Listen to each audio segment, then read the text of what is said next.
Olá, muito bom dia, meu querido amigo, minha querida amiga. Que bom ter você aqui com a gente para mais uma revisão da Escola Sabatina, que tem como tema a hora da glória, a cruz e a ressurreição.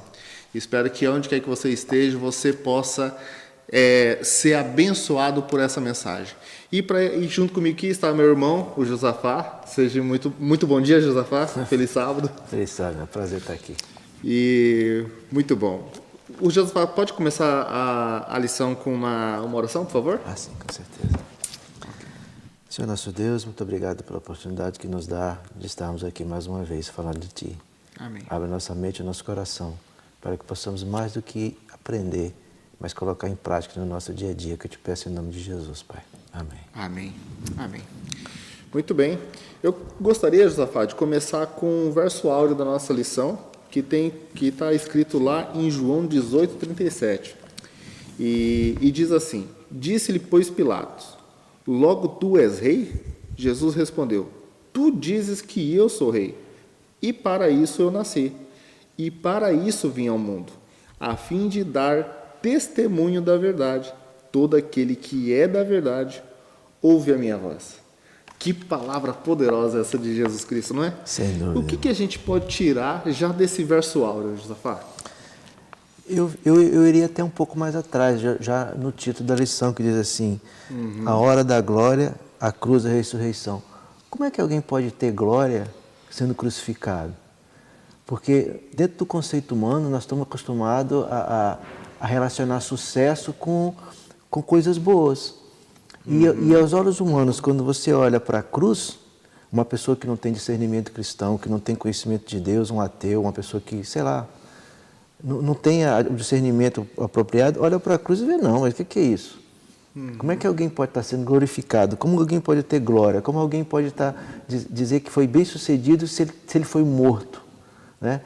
E a própria Bíblia diz que maldito é aquele que é pendurado no madeiro, ou seja, como Cristo pode então tirar a glória da cruz? Parece um paradoxo, né? E é, porque o próprio apóstolo Paulo diz que a cruz é para confundir as pessoas. A cruz é um mistério. E nós, apesar de sermos cristãos já há alguns anos, tem muita coisa ainda que a gente não consegue entender. Eu não consigo entender como alguém pode ser glorificado na cruz. Exatamente. Mas o interessante disso tudo é que todo o Evangelho, todas as profecias apontavam para esse momento. E é justamente nesse momento que nós vamos focar agora nessa lição. Nós estamos quase terminando o trimestre, nós estamos na lição número 12.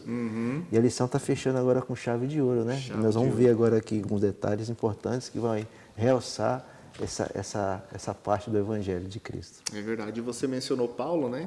E isso me faz até lembrar que a cruz para alguns é loucura, mas para nós, né? Que estamos sendo salvos. Que estamos sendo salvos é salvação, né? É salvação. É triunfo, né? E já vindo aqui para a lição, início da lição em domingo, a gente vai ver aqui um diálogo aqui interessante entre Pôncio Pilatos e Jesus, né? Que Pôncio Pilatos ali vem falar com ele ali e ele está colocando aspectos ali de saber qual que é a identidade de Cristo, né? Porque ele pergunta se ele é rei, quer saber realmente qual que é a missão dele e dá ali uma ênfase ali no que é verdade, não é? E se a gente for no campo filosófico, a gente vai ver que a filosofia define ali a verdade como subjetiva. Ou seja, o que é verdade para você pode não ser verdade para mim, não é? Então, a verdade ela não é absoluta. E será que a gente consegue ter uma visão diferente disso através da palavra de Deus, o que a lição nos traz? Com certeza, né? Eu no caminho para cá estava a pensar numa situação. Imagina que você tivesse a oportunidade de ouvir do próprio Criador. Faça para mim uma pergunta. E foi justamente isso a oportunidade que Pilatos teve, de ter um conhecimento pleno.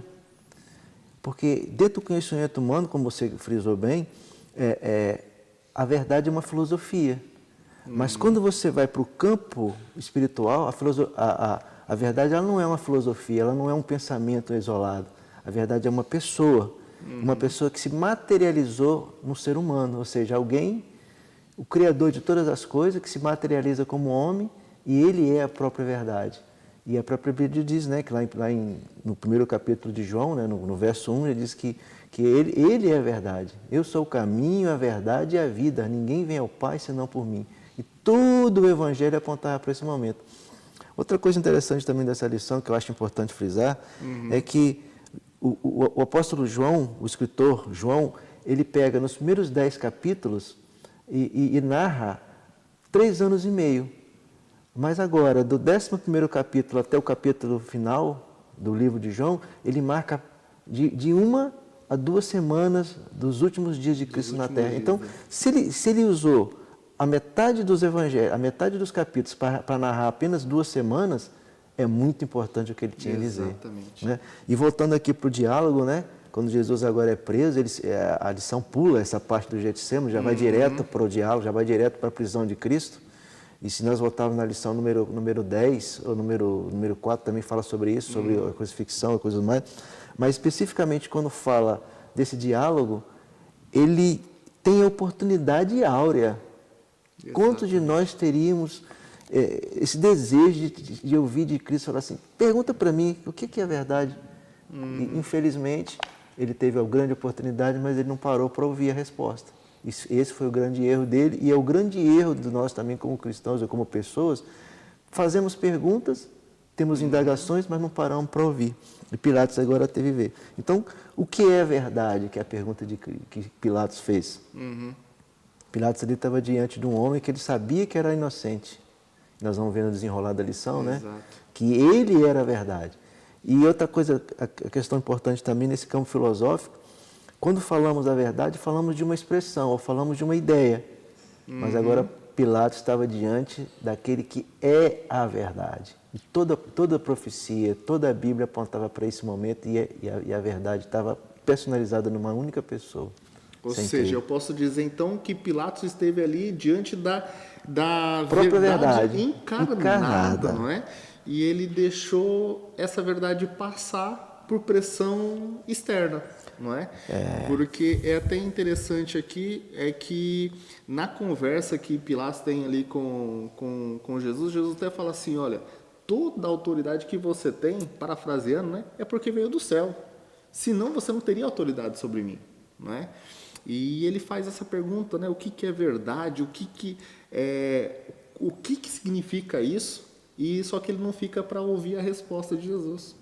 E isso é muito triste porque poucas pessoas, ou assim, algumas pessoas, não tiveram a oportunidade de ouvir de Cristo, porque Cristo às vezes não deu tempo. Vamos dar um exemplo aqui, Herodes. Cristo não parou para dialogar com ele, porque nada que Jesus falasse iria mudar o coração dele.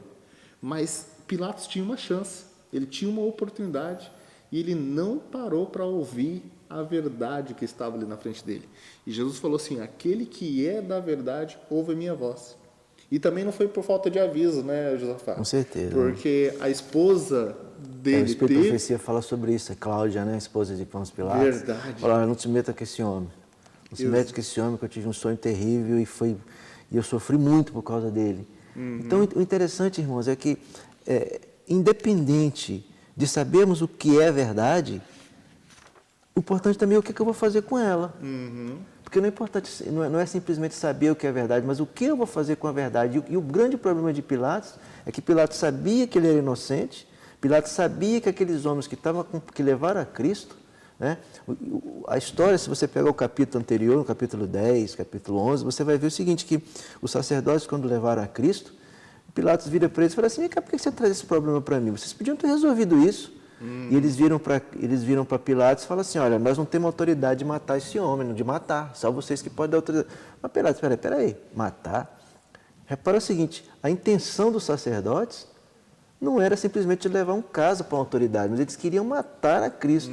Então você vê o seguinte, que essa alienação da verdade já estava prescrita desde o princípio. Exatamente. Nós vemos que os próprios dirigentes da igreja, as pessoas que eram os responsáveis pela fé da nação, foram os primeiros a abandonar a Cristo. Ou seja, não reconheceram que ele era a verdade. Exatamente. Ou seja, o que eu faço com a verdade? Exato. E ali, pronto, e até gosto ali da pergunta ali de baixo de rodapé, que fala assim, como entender a ideia que Jesus é a verdade, né? E Jesus falou que aquele que vê a mim vê o Pai.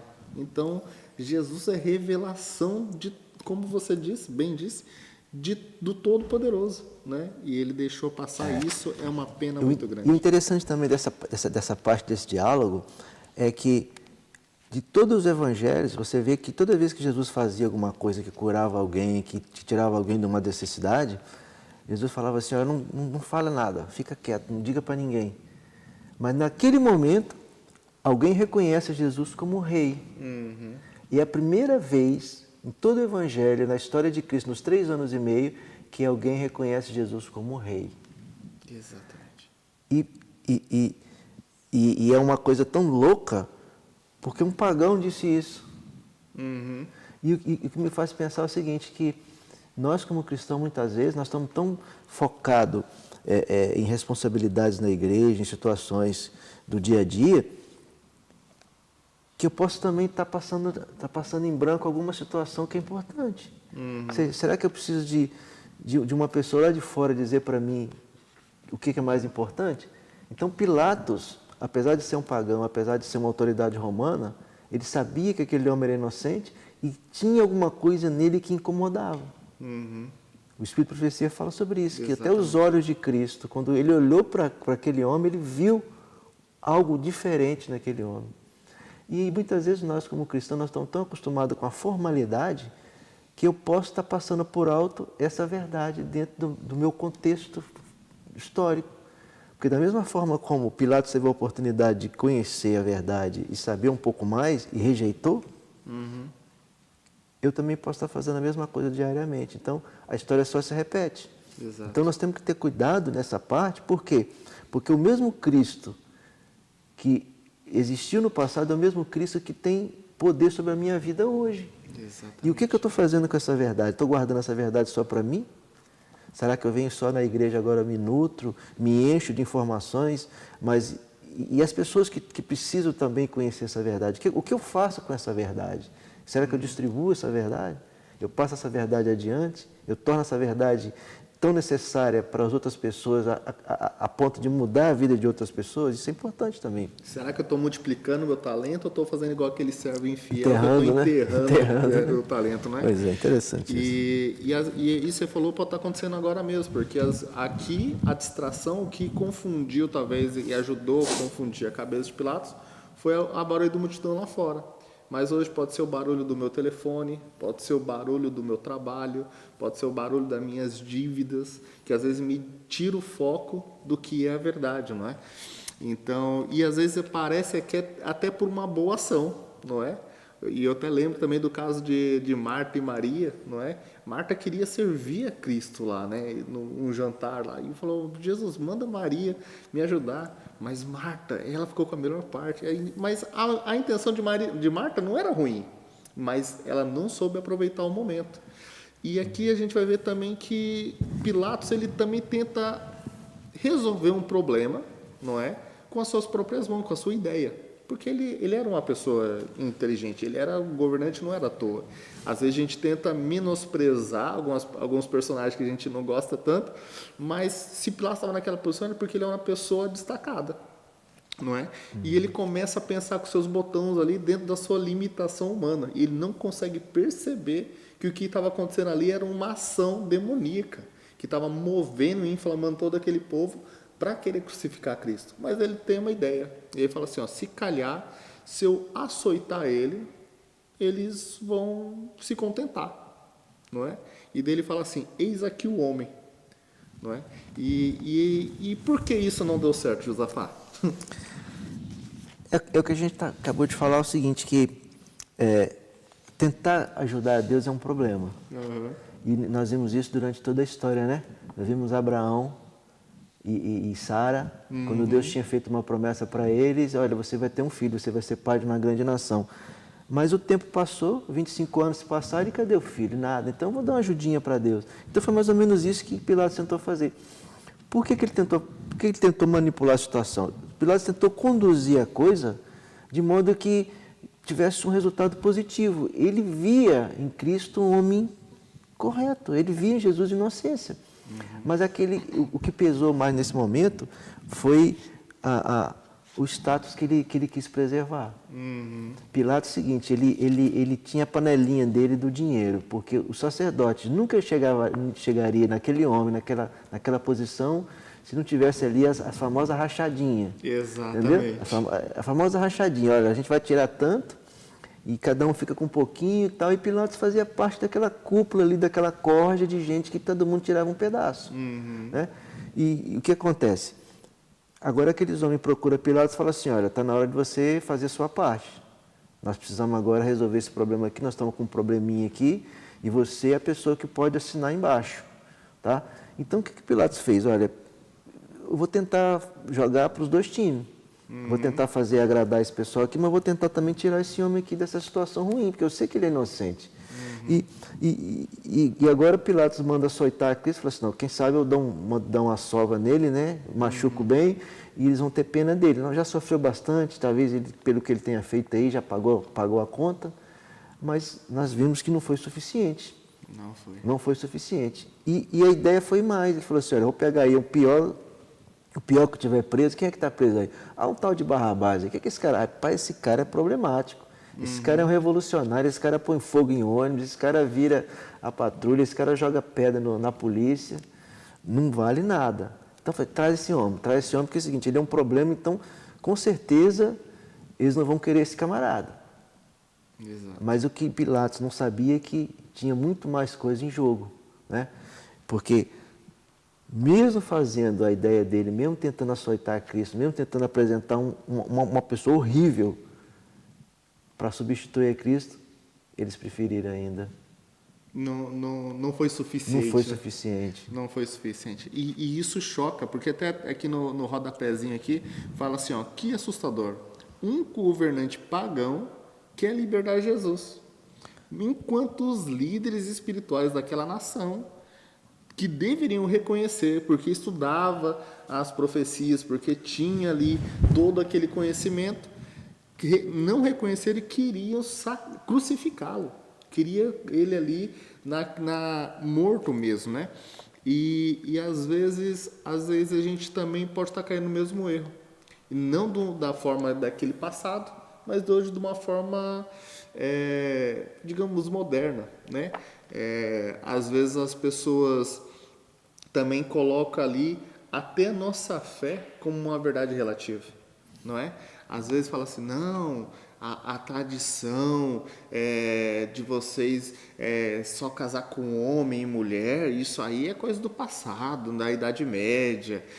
Guardar o sábado, esquece isso aí era para os legalistas, né? E às vezes a gente vai sacrificando por causa, às vezes, de interesse, às vezes por causa de coisas que é conveniente a gente, não é? E às vezes a gente pode também estar caindo no mesmo erro aqui. Então também é um abre-olhos para a gente, não é? Eu penso assim. E pronto, ele ali açoita, ele envergonha Cristo, depois coloca esse Barrabás também como leilão ali, né? E quão assustador é quando ele vê que Barrabás é escolhido para ser salvo, não é? E uma coisa que me chama muita atenção, Josafá, é que eu até estava conversando com um amigo a respeito disso, que ele perguntou assim, que Deus não cobra o tempo da ignorância. Então, pode ser que se Pilatos não sabia da verdade, então Deus não vai cobrar dele a ignorância dele, ou seja, ele está perdoado de ter crucificado a Cristo? E a resposta é não. Ele tem culpa e ele não vai ser absolvido desse pecado.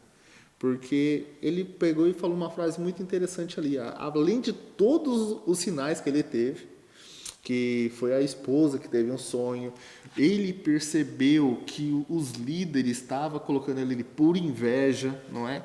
E ele também viu assim, ó, não vi nele mal algum, né? E ele de toda forma, e o próprio diálogo ali da Bíblia, ele que foca muito em detalhes disso, mostra que toda a posição dele era de lavar realmente as suas mãos. O próprio ato de lavar as mãos mostra que é o seguinte, olha, eu não quero me meter, esse é problema de vocês.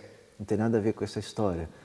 Mata o homem, olha, precisa assinar embaixo? Cadê o papel? Assina aqui, resolve o problema de vocês. Agora é o seguinte, eu lavo a minha mão porque, né, eu não tenho nada a ver com isso.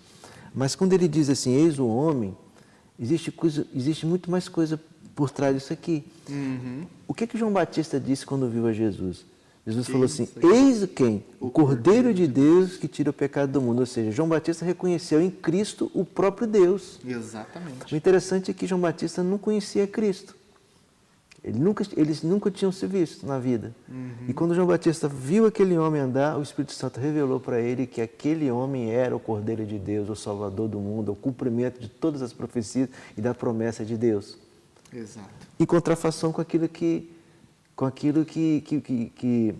Pilatos diz. Pilatos chega a Cristo na multidão e fala assim, eis aqui o homem.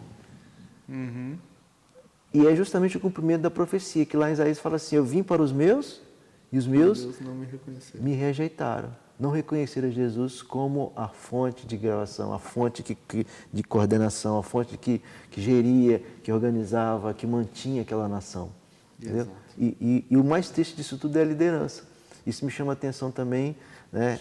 Outro aspecto da lição é que o que nós, como liderança, estamos fazendo para ser diferente. Né? Porque uma coisa que me chama a atenção também é o seguinte, que muita gente vai se salvar com pouco conhecimento, mas muita gente vai se perder com muito conhecimento. Então o problema não está no conhecimento, está o que eu faço com a verdade, o que eu faço com o conhecimento que eu tenho. Exatamente. E os líderes judaicos, eles eram culpados por quê? Porque eles eram conhecedores da verdade. Eles sabiam que Jesus era o Filho de Deus, eles sabiam que Jesus era o Messias. Que Jesus chegou para eles e falou assim, olha, se vocês não acreditam em mim, acreditem pelo menos pelo aquilo que eu faço. E se você pegar lá no início do livro de João, você vê que no final do ministério de Cristo, é que você vai ver Jesus ressuscitando Lázaro. E os próprios sacerdotes queriam matar a Lázaro, por quê? Porque Lázaro era a prova contundente de que ele era Deus. Exatamente. E isso é incrível, realmente. Mas isso também mostrou uma fraqueza muito grande de Pilatos, porque Pilatos também, às vezes algumas pessoas, já ouvi as pessoas dizer que Pilatos não tinha muito o que fazer porque ele estava entre a cruz e a espada. Mas era mentira, porque ele já tinha legitimidade de bloquear aquele processo. Porque Jesus já chegou a Pilatos machucado. E ele passou a noite sendo julgado. E isso era proibido pela lei judaica, quanto pela lei judaica, quanto pela lei romana. Então ele tinha ali a legitimidade de acabar com aquele processo. Mas ele estava cego, não soube usar da sua inteligência e discernimento, e infelizmente caiu. E isso é uma pena. Depois disso, a gente vai para o momento em que Jesus já está na cruz, que é a introdução aqui do que a gente estava falando da glorificação de Cristo, né? Mas a gente vê ali alguns momentos ali muito tristes de Jesus, em que vai dizer ali uma frase ali, na verdade uma palavra talvez, não é uma frase, que é tetelestai. Você consegue me explicar o que é isso? Olha só que interessante. Tetelestai, é uma palavra, ela foi escrita em grega, é a palavra em grego, que quer dizer um sentido completo. Imagina um pai quando dá uma função para um filho. Olha, você vai capinar aquele quintal ali, você vai fazer aquele trabalho. O garoto vai lá e faz o trabalho, no final do trabalho ele volta, pai, está feito, eu fiz o que você pediu. Então essa palavra, esse é o sentido da palavra. O outro sentido da palavra também que é completo, é quando você tem uma dívida. Imagina que você comprou um carro aí em 80 prestações, né? A perder de vista, vários anos. E você, todo mês, você paga aquela quantia. No final dos anos, dos 10 anos, né, 80 meses, no final dos 10 anos, você quitou o carro. Você pode falar assim para aquela empresa, tetelestai, ou seja, está pago. E é justamente isso que Jesus falou. O interessante disso tudo é que o plano da redenção ele é anterior ao homem. Ou seja, todos os evangelhos, todas as profecias, elas direcionaram para esse ponto. Tanto é que Judas, quando se agarra a Cristo e fala, salva-te a ti mesmo, Jesus vira para ele e fala assim, para esse momento eu vim. Ou seja, Pilatos tinha autoridade para libertar Cristo, mas já estava previsto que Jesus morreria pelo homem. Ou seja, não sei como faria, mas as profecias se cumpriram. E agora Jesus é sentenciado, Pilatos autoriza a morte dele, né? Jesus agora agoniza ali durante mais ou menos 3 horas. Diante do relato bíblico fala que Jesus ficou na cruz mais ou menos 3 horas aqui em vida, né? O que era diferente no passado, porque uma pessoa quando estava crucificada ficava 2, 3 dias, até morrer, demorava. E se ele entrasse no processo da sexta-feira, era quebrado as pernas para o cara morrer antes do pôr do sol. Exatamente. Entendeu? Então aqui nós vimos quando Jesus vira para o Pai, né? E diz essa palavra aqui, Pai, está consumado. Ele está dizendo para Deus assim, olha, Pai, a missão que você me deu foi cumprida. O plano da redenção está completo. A primeira parte do plano da redenção, né? Porque o plano da redenção, ele tinha que ter o pagamento do pecado, que era a morte do próprio Deus, em resgate de muitos. E depois nós vamos ver depois a segunda parte, que é a ressurreição. Ou seja, o plano da salvação ele é completo quando Cristo morre, mas o próprio apóstolo Paulo fala assim, se Jesus Cristo não ressuscitou, nós somos os piores homens que tem na Terra. Então essa parte nós vamos ver. Mas a palavra está consumado mostra que Jesus cumpriu à risca todo o plano da redenção. É cumprido em Cristo o plano da redenção. Total, né? Total. Não foi por parte, não foi nada. Eu tinha um amigo na Inglaterra, na época, um pastor, que ele falava assim, o plano da redenção na cruz, ele foi completo, total e absoluto. Ou seja, não existe nada que impeça alguém de ser salvo. Por quê? Porque tudo foi feito à risca, ou seja, total, completa e absoluta salvação em Cristo Jesus. Eu estava esquecendo de um ponto também que eu queria destacar, né, nessa lição de terça-feira aqui, que eu acho uma das coisas mais lindas, Josafá, que é quando Jesus também olha para Maria e vê ela ali sofrendo também com com aquele sofrimento que ele estava passando. E geralmente quando a gente está em dor aguda, como Cristo estava, que acho que é impossível alguém... Está mais preocupado com si mesmo, comigo né? mesmo, não é? Mas isso é até instinto humano. Mas Deus, Jesus ali mostrou que era Deus e se largou até do seu próprio sofrimento para se preocupar com a sua mãe. E eu até faço uma alusão aqui, talvez, ao 5º mandamento. Na verdade, se a gente for ver todo esse processo, a gente vai ver que Cristo cumpriu todos os mandamentos. Até no último momento ele cumpriu. Até no último momento, guardou o sábado e tudo. Mas é que ele mostrou uma compaixão tremenda aqui pela sua mãe terrena, né? E eu não sei se você quer comentar algo sobre isso, mas eu acho fantástico. Isso é fantástico demais, por quê? Porque fala que Jesus ele veio reparar as brechas. Repara que o abandono das viúvas e os órfãos foi o que levou o povo no passado a ir para a Babilônia. Lições passadas, por quê? Porque eles tinham rejeitado as viúvas e os órfãos, ninguém estava ligando para as viúvas e os órfãos. E Jesus ali, naquele momento, Jesus restabelece um código, uma lei que ele mesmo estabeleceu. Jesus nunca vai quebrar aquilo que criou. Então agora pede para João cuidar da mãe. Antigamente não tinha segurança social, né? A viúva ia fazer o quê? Precisava de comer, precisava de sobrevivência. E João agora leva ela para casa e cuida de Maria, e até o fim da vida João cuidou de Maria, ou seja... Exatamente. Até no último momento Jesus cumpriu a lei. Foi um zelo pela mãe, né? Honrou a mãe ali. Então isso é uma coisa muito, muito fantástica. E daí aqui na lição de quarta-feira vai dar um testemunho gigantesco, né? Que é aqui o túmulo vazio. E a segunda parte do plano da salvação, né? A segunda parte. Primeiro Cristo morre. Agora a conclusão do plano da salvação é se Jesus não ressuscitasse. Então agora Jesus, o túmulo vazio. Exatamente. E daí Maria, né? Até João, acho que João é o único que vai falar que na verdade quem vê primeiro o túmulo vazio ali, nota e vai falar com Jesus primeiro, é Maria. Não é? E ela chega ali, mas ela pega e vê que o túmulo está vazio, a pedra está removida, já não tem mais guarda. E ela, em vez dela pensar, né, que, opa, Cristo ressuscitou, na verdade a pessoa assim, alguém roubou Jesus. Como isso pode acontecer? Irmão, eu aconselho as pessoas que estão nos ouvindo o seguinte, pega o livro História da Redenção, O Desejar de Todas as Nações, e tem um capítulo 2 especificamente falando só de Maria, é lindíssimo.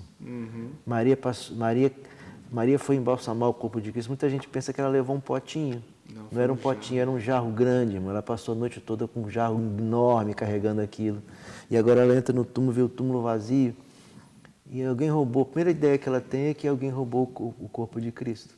Né? E no desenrolar da lição é que fala o seguinte, que ela entrou em desespero.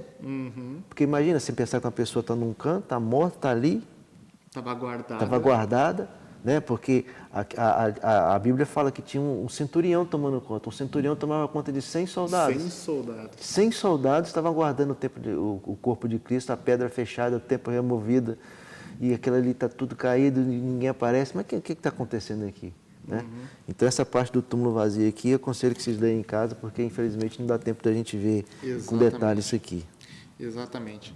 E ela, por esse desespero, não consegue nem perceber que ela estava diante também de 2 anjos, né? Mas a gente vai ver também que essas características do túmulo já é uma característica ali de sinais ali divinos, né? Porque quando ela vai ver lá, primeiro é isso, ou seja, está mostrando o poder, porque tinha um centurião lá e já não tinha mais ninguém, né? Poder, a força também que era de mover aquela pedra, ou seja, ninguém ficar ali no caminho, nada poderia atrapalhar, né, aquela vitória. E também um cuidado e organização, porque quando ela viu lá os tecidos lá, e fala que Pedro foi o primeiro a entrar no túmulo lá, não é? Viu que também o lençol estava dobrado. Então mostra que também Deus se preocupa também com os detalhes. E a ideia também é o seguinte, que até hoje pensa-se que o corpo de Cristo foi roubado. Até hoje o pessoal lá de trás, o pessoal lá que deveria ser os guardadores da fé, né, nossos irmãos, eles acreditam que Jesus foi roubado, que ele não ressuscitou. Mas várias evidências mostravam que isso não aconteceu. Né? O próprio Pedro, quando escreve, o próprio João, quando escreve, fala que houve farsa, houve mentiras, houve suborno, os guardas foram subornados, aquela coisa toda. Mas essa parte do túmulo vazio, irmão, é uma das partes mais importantes da Bíblia, porque se nós estivéssemos falando agora de um túmulo que não fosse vazio, nós não estaríamos aqui. Exatamente. Porque a primeira parte do Evangelho da salvação é Jesus pagando os meus pecados, morrendo no meu lugar. Mas a segunda parte é esse mesmo Jesus ressuscitando para me dar a certeza de que um dia também aqueles que dormiram vão também ressuscitar. Que eu acho que a parte mais importante da lição, quando fala do túmulo vazio, é a certeza que o Evangelho dá para mim e para você e para todos nós, de que nós estamos cultuando um Deus vivo, um Deus que tem o poder da vida e da morte. Né? Que me dá a certeza de que eu vou ver meu avô, que eu vou ter certeza, me dá a certeza que um dia eu vou ver o meu pai novamente, vai ver as pessoas que eu amei, as pessoas que eu conheci, as pessoas que andaram com Deus aqui na terra também. Né? E esse é o cumprimento, o túmulo vazio é o cumprimento da profecia, de que nós vamos um dia também ressuscitar e vamos subir com Jesus nos ares. Amém. E é a garantia, não é? Essa é a garantia. É a garantia. E eu acho que eu estou ansioso para esse que vai ser o maior espetáculo e encontro que o mundo já viu, o universo já viu, né? Porque eu gosto muito de uma música também do Fernando Iglesias, em que fala que a gente vai explicar, né, para os anjos e também todo o universo como era crer em Cristo sem poder ver Ele, sem poder dialogar com Ele, porque isso talvez para o universo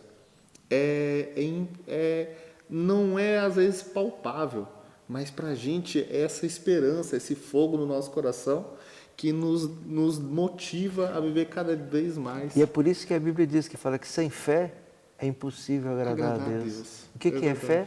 É você acreditar em algo que você não conhece. Exatamente. Ou seja, mas são essas pequenas evidências que Jesus, que Deus me dá durante toda a semana, no dia a dia, é que me capacita para coisas grandes. O interessante é que ninguém vai para as Olimpíadas treinando no dia anterior. Você passa a vida inteira, às vezes um atleta passa a vida inteira treinando para 30 segundos, uma corrida, um quilômetro de arrancada, ou sei lá, de 100 metros. Imagina quantos fazem 100 metros, às vezes 10 segundos. Quer dizer, ele treinou a vida toda por 10 segundos. Percebe? Então, esse treinar, esse exercitar do Evangelho, esse exercitar da fé, é que me torna um crente melhor, é que me torna uma pessoa capacitada a acreditar em coisas grandes. Percebe? Então, quando você olha para o túmulo vazio, quando você olha para o trabalho que Jesus fez, a forma como ele tratava as pessoas, a forma como ele se relacionava, isso é uma inspiração para mim. sabe? Uma inspiração para mim, para eu me tornar uma pessoa melhor, da forma como eu trato a minha esposa, como eu trato a minha filha, como eu trato os meus colegas de trabalho, como eu me relaciono no meio onde eu vivo, sabe? Porque o Evangelho, irmão, o Evangelho ele é prático. O Evangelho não é uma coisa utópica, não é uma coisa que eu penso. Não, o Evangelho é prático. E é isso que a Bíblia ensina, é isso que é toda a lição. E é isso que tudo, o resumo para mim de todo o trimestre é que o Evangelho é prático. As coisas que Jesus ensinou são práticas. Vai e faz a mesma coisa. Jesus fez o bem? Faz a mesma coisa. Jesus ajudava as pessoas? Vai e faz a mesma coisa. É assim que funciona. Sabe? Então, tudo que a gente tem visto na lição, tudo que a gente tem visto ao longo do trimestre e ao longo da nossa vida como cristão é que é inspiração. Exato. Inspiração em Jesus Cristo. E a história continua, né? Nosso tempo aqui está curtinho. Exatamente. E a gente vai focar aqui na quinta-feira aqui mais em Jesus e Maria, não é? Porque, como a gente falou, Maria estava ali, talvez carregada ali de muitas emoções ali e focando muito no desaparecimento do corpo, mas focando no desaparecimento e não na ressurreição, não é? E ela não conseguia ali reconhecer um homem que apareceu atrás dela. Mas esse homem fala de uma forma diferente com ela. Esse homem, ele na verdade ele pega e fala assim, Maria, mas ele chamava ela de uma forma peculiar, não é? E o que eu acho mais incrível é que ele chamou ela pelo nome. Mas a gente também tem uma promessa disso, Josafá? Irmão, só tem uma palavra que resume isso, sabe o que é? Intimidade. Você pode conhecer uma pessoa de longe, mas só a intimidade vai saber como é que aquela pessoa é de perto. E você pode olhar para mim e ver uma pessoa dentro dos padrões, mas só as pessoas que convivem comigo é que vão saber se realmente eu sou essa pessoa dentro de padrões. É por isso que fala que muitas vezes as pessoas quando vão fazer trabalho missionário, eu aprendi uma coisa no passado, eu gostava muito de fazer trabalho missionário, agora menos, mas assim, as pessoas elas gostam de trabalhar fora de casa, elas não gostam de entregar folheto, de bater em portas do bairro onde elas moram. Isso me chamava a atenção, sabe por quê? Porque o bairro onde você mora sabe quem você é. As pessoas com quem eu convivo em casa sabem quem eu sou. E quando Jesus agora abre a boca e fala Maria, Maria entendia que era Jesus porque ela tinha intimidade com Jesus. De repente, se tivesse falado para Marta, Marta não teria entendido. Porque Marta estava tão preocupada em lavar os pratos e cumprir as obrigações que de repente não tinha passado tempo com Cristo. Para ouvir as lições, para aprender aos pés de Cristo, para descobrir verdades que só a proximidade e a intimidade com Cristo pode dar. Isso é uma lição para mim, todos os dias. Como é que eu tenho intimidade com Cristo, irmão? Como é que eu posso ter intimidade com Cristo? O que eu faço nas minhas primeiras horas da manhã? Quando eu acordo de manhã, eu estou mais preocupado em falar com Cristo ou eu estou mais preocupado em ver os likes que eu tive na minha rede social? Será que eu estou passando mais tempo com o meu aparelho de telefone ou estou mais preocupado em ler a lição? Será que Jesus, se viesse na minha casa para jantar comigo, para almoçar comigo, será que Jesus comeria as coisas que eu tenho feito lá em casa? Exato. Será que se Jesus abrisse a sua geladeira ou a minha geladeira, ele se serviria de algo que tem lá dentro? Será que se Jesus fosse na minha prateleira, lá nos meus livros, ele se agradaria da minha literatura? Será que se eu estivesse com Jesus na roda dos meus amigos, ele ouviria as coisas que eu digo? Eu ouviria aplauso de Cristo? Então eu acho isso muito importante, porque da mesma forma como Maria tinha intimidade com Cristo, essa intimidade é cobrada de mim. Exatamente. Eu tenho que ter essa intimidade com Cristo. Porque quando Jesus falar de mim, ou quando acontecer alguma coisa, eu saber que independente do problema, ele tem solução. Porque eu conheço o Deus que eu sirvo. Amém. Isso é muito importante. Irmão. É verdade. E o que me chama muito a atenção é que ele chamou ela pelo nome. E a gente também tem uma promessa, a gente vai ganhar também um nome especial. Nome novo, né? Um novo nome lá no céu. Mas quando Jesus chama ela aqui pelo nome, ela automaticamente também ganhou uma nova missão, que era anunciar a ressurreição de Cristo. E essa missão também é nossa, Josafá. Nós temos que anunciar pelo mundo, aonde quer que a gente vá. Isso pode ser na escola, pode ser no nosso trabalho, pode ser para nossas famílias. Quantos familiares nossos, às vezes, não conhecem essa verdade? O interessante é que tinha muito a se falar ainda sobre essa lição e desse aspecto em particular de Maria, porque o que está registrado na Bíblia foi o que aconteceu na Terra. Mas só o Espírito de Profecia, anos depois, revelou que Jesus atrasou a festa no céu por causa de Maria. Exatamente. Exatamente. E para você ver como ela era especial, não é? Mas não é só ela que é especial, é todos nós, não é? E como você muito bem falou, a gente teria aqui muito para se falar sobre isso. Infelizmente, o nosso tempo já se esgotou. Mas eu queria deixar a mensagem para você, para mim, para todos aqueles que nos acompanham, de que essa missão ainda está em vigor, de anunciar a ressurreição de Cristo e espalhar essa esperança para todo mundo. E também dizer que cada um de nós somos especiais e nós receberemos um novo nome, em um nome que vai também se traduzir as nossas características aqui na Terra. Então, é importante a gente cuidar também do que a gente faz aqui, do testemunho que a gente dá aqui.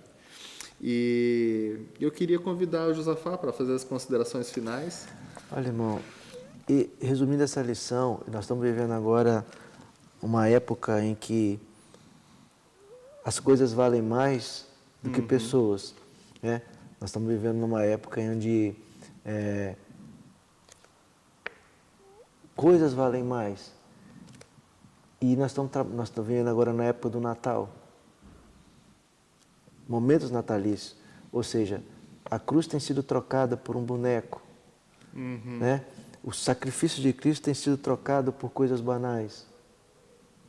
Mas a lição que eu tenho disso é que o que eu estou fazendo com Cristo? O que eu faço com Cristo?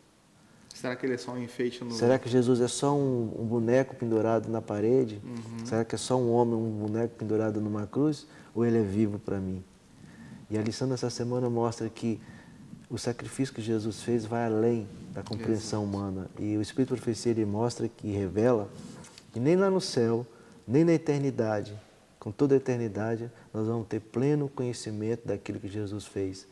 E a profetisa do Senhor ela diz o seguinte, que se nós parássemos 5 minutos por dia para refletir sobre o que Jesus teve que abrir mão para me salvar, eu seria uma pessoa melhor. Amém. Deus abençoe. Amém. Josafá, muito obrigado pela sua contribuição, muito inspirado pelo Espírito Santo. Que Deus possa continuar abençoando muito você e a toda a sua família. Muito obrigado a você também que nos acompanha de casa. Que Deus possa te abençoar onde quer que você esteja, você e toda a sua família. E eu faço um convite para que você venha ter com a gente também aqui na nossa igreja no próximo sábado. Vamos juntos fazer uma oração para finalizar? Vamos sim. Oremos. Grandioso Deus e eterno Pai, queremos dar graças, Pai, pela Tua morte, pela Tua ressurreição e pela esperança, Pai, da vida eterna. Peço, por favor, Pai, que venha estar com cada um de nós, nos dando discernimento, Pai, enviando o Teu Espírito, para que possa estar nos guiando nos momentos tão difíceis desse mundo, Pai. Que a Tua verdade, Pai, possa ser o nosso guia, que a Tua palavra, Pai, possa ser a lâmpada para os nossos pés, e que, Pai, a Tua proteção possa nos acompanhar a todos os dias até a eternidade, Pai. Tudo isso, Pai, te pedimos no mérito do nome do Senhor Jesus Cristo. Amém. Amém. Obrigado, Josafá. Um feliz sábado.